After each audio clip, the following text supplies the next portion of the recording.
Mahigit 100 barangay na sa Cebu ang idineklarang drug-free bunsod ng nagpapatuloy na anti-drug operations. Naitala rin sa Region 7 ang pinakamalaking bilang ng mga sumukong drug users at pushers. Nagbabalik si Sweden Velado.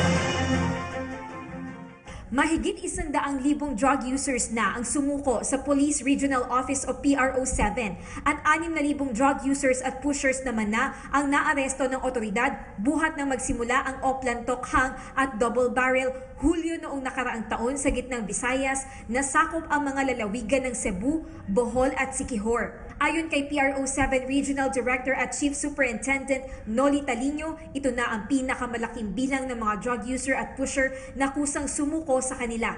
Well, may mga nag-surrender doon sa National Headquarters kay Chief PNP, katulad ni Franza Balones, and then mayroong na-neutralize ng ating operatiba dito sa Region 7, dyan sa Jaguar.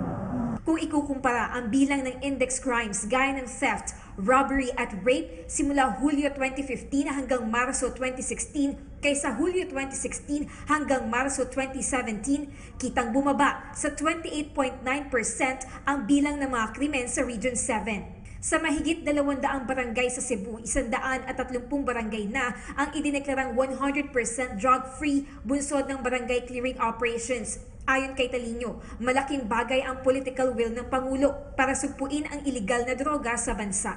First time na, unprecedented dito na magkaroon tayo ng 107,000 na surrenderers, di ba? Na hindi naman nangyari dito. Karoon tayo ng more than 5,000 arrests na hindi rin nangyari noon. Para sa PTV News, Sweden Velado, Cebu City.